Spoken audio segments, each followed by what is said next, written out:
అంతా ఈ పెయిన్ అంతా క్లియర్గా జనాలకి రీచ్ అయిందని అనుకుంటున్నాను. అందరికీ రీచ్ అయింది. నేను అనేది ఏంటంటే ఎవరి పేర్లు తీయొద్దు, వాళ్ళ పొలిటీషియన్సా లేకపోతే ప్రైవేట్ పర్సన్సా ఇండస్ట్రీ పర్సన్సా అది కూడా చెప్పొద్దు నాకు.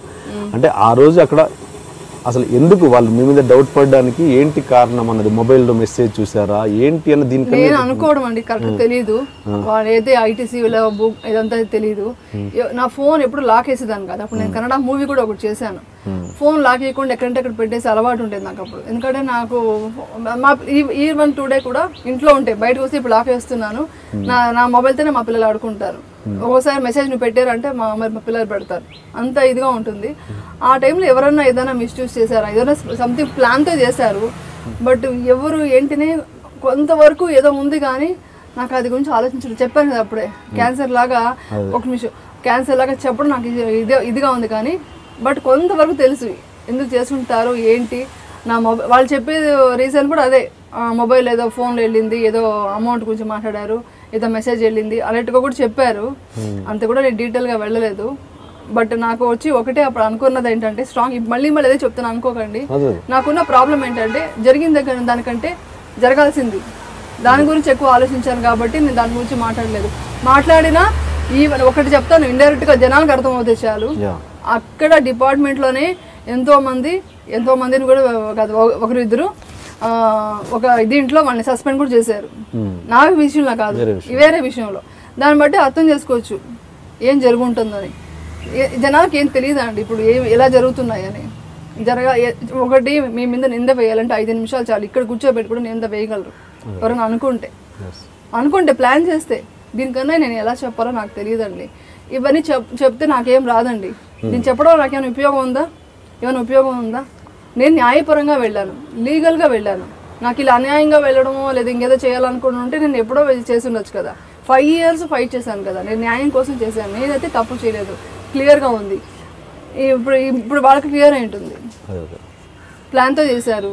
ప్లాన్తో చేయాలంటే ఎంతసేపు పడుతుంది మీకు తెలుసు. నాకేం ఏ సపోర్ట్ లేదు, ఏ బ్యాక్గ్రౌండ్ లేదు నాకు. ఐఎమ్ నార్మల్ పర్సన్ అంతే. నేను ఇండస్ట్రీలో యాక్ట్ చేశాను హీరోయిన్ కానీ పేరుకే, కానీ మా ఫ్యామిలీలో మొత్తం టోటల్ డిఫరెంట్ అట్మాస్ఫియర్ ఉంటుంది.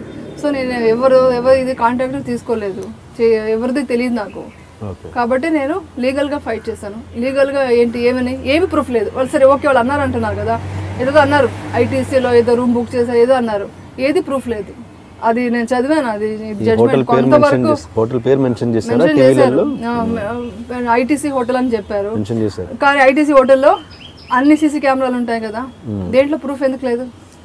అవంతా మాట్లాడకూడదండి. అదంతా మాట్లాడితే ఏమవుతుందంటే ఇంకేదైనా పగబట్టచ్చేమో అనే ఉద్దేశంతో నాకు ఇష్టం లేదు. అదే అంటున్నా, హోటల్ ఐటీసీ అదే చెప్పడానికి నాకేం బాధ లేదు. ఐటీసీ అని చెప్పారు, రూమ్ అయితే చెప్పారు, కార్ ఏదో వెళ్ళిందన్నారు, సీజ్ చేసామన్నారు. బట్ సీసీ కెమెరాలు మొత్తం ఉంటుంది కదా. ఐటీసీ కెమెరా అంటేనే మీకు స్టార్ హోటల్ అంటే అన్నీ పక్కగా ఉంటాయని. ఓకే, పక్కగా ఎలా ఉంటాయంటే మోస్ట్లీ అన్ని సీసీ కెమెరాలు ఉంటాయి. ఇప్పుడు మామూలు చిన్న మా అపార్ట్మెంట్లో ఉంది CC camera. Everything will be కదా, ఉంటుంది కదా. అందుకే నేను అదంతా మాట్లాడేదాని వల్ల ప్రయోజనం లేదండి.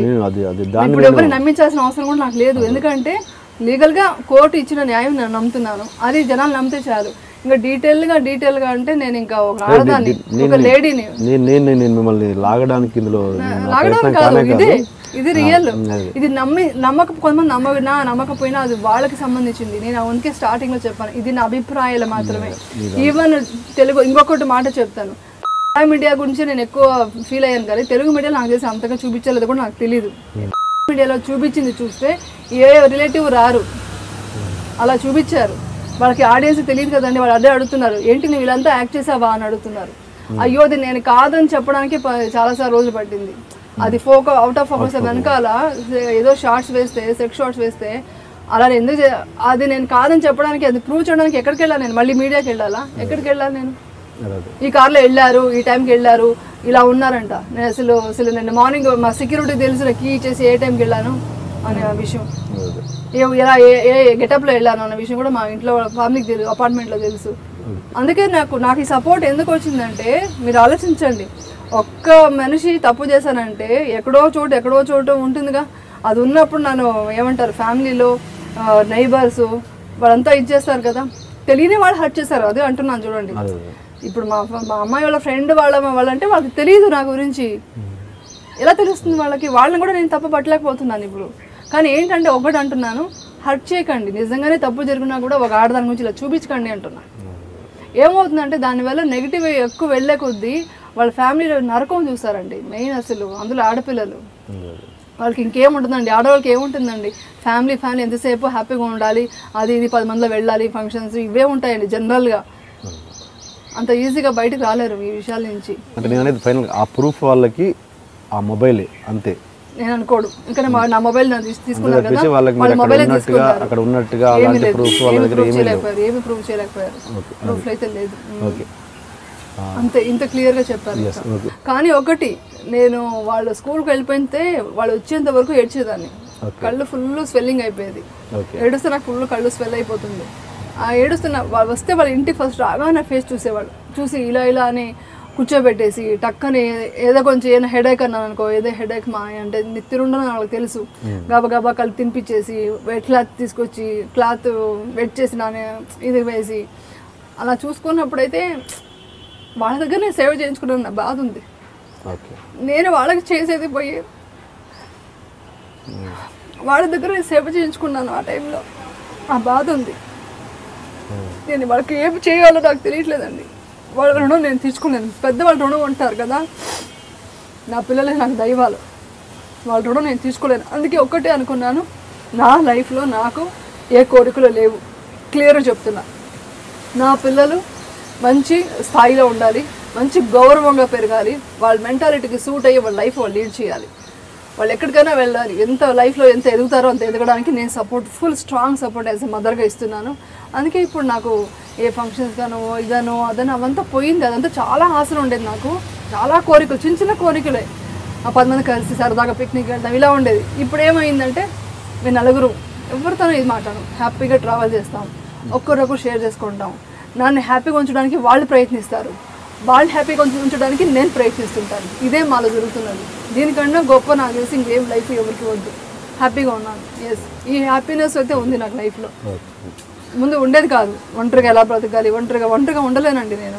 ఈవెన్ షూటింగ్స్ కూడా ఒంటరిగా వచ్చేదాన్ని కాదు. బిజీ టైంలోనే మా పాపను చూసుకోవడం కష్టం అంటే మా అమ్మని ఇంట్లో ఉంచాను. అప్పుడు దాకా నాకు అన్వేషణ సీరియల్ అప్పుడు కూడా మా మదరు నేను వచ్చేవాళ్ళం. విధిలో కూడా మా అమ్మాయి నేను మా మదర్ ముగ్గురు వచ్చి షూటింగ్ చేసేవాళ్ళం. లేకపోతే నేను వచ్చేదాన్ని కాదు. అలా ఉన్నదాన్ని. ఈ డిప్రెషన్ నుంచి కొంచెం బయటకు వద్దామని అనుకున్నాను కదా, అవన్నీ స్టార్ట్ చేసుకున్నాను. అప్పుడు మా పిల్లలు కూడా వర్క్ చేయి, ఇలా ఉండకు, ఇలా ఉంటే నువ్వు ఏడుస్తావు. వాళ్ళకి అర్థమైపోయింది ఇంట్లో ఉంటే ఏడుస్తున్నానని. అలా ఉన్నానని షూటింగ్ చేయమంటే ఎవరిని అడగాలి అంటే నేను చేస్తున్నా అంటే ఇచ్చేవాళ్ళు. ముందు వచ్చాయి సీరియల్స్ మూవీస్ కానీ నేను చేసేదాన్ని కాదు. లేదండి నాట్ ఇంట్రెస్టెడ్ అని పెట్టేశాను తమ్ముడు. ఇది అప్పుడు సడన్గా చేయాలంటే తెలియదు కదా నేను చేస్తానన్న ఉద్దేశం ఎవరికి తెలియదు.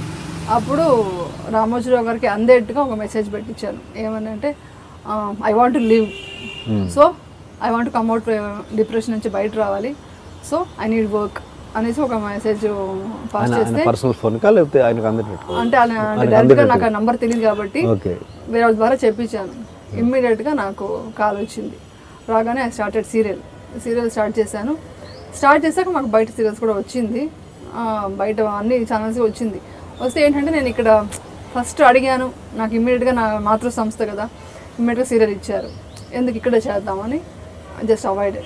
తప్పుగా అనుకోవద్దండి, ఇక్కడ ఆల్రెడీ కమిట్ అయిపోయాను, మా కృతజ్ఞతా భావం ఉండాలి నాకు, సో అందుకని ఇక్కడ వర్క్ చేస్తున్నాను కదా అని ఐ రిజెక్టెడ్ బయట సీరియల్. అంటే బయట మూవీస్ చేయకూడదని కాదు, సీరియల్ అంటే ఎక్కువ డేస్ కావాల్సి వస్తుంది కదండి, అడ్జస్ట్ చేయడం కష్టం అవుతుంది. సో అదేదో ఇక్కడే చేసామనుకోండి బెటర్ అని చేస్తున్నాను. సో ఇదే చెప్పాను కూడా ఆ మాట నేను ఈటీవీ 20 ప్రోగ్రాంలో కూడా ఆ మూమెంట్ తీసుకున్నప్పుడు చెప్తే హీ ఫీల్ సో హ్యాపీ అనమాట. ఆయన గుడ్ అమ్మా, డెఫినెట్గా బాగా హ్యాపీగా ఉండు, బాగా చెయ్యి, వర్క్ చెయ్యి, అది ఇది ఒక సపోర్ట్గా మాట్లాడారు. నాకు అది చాలు.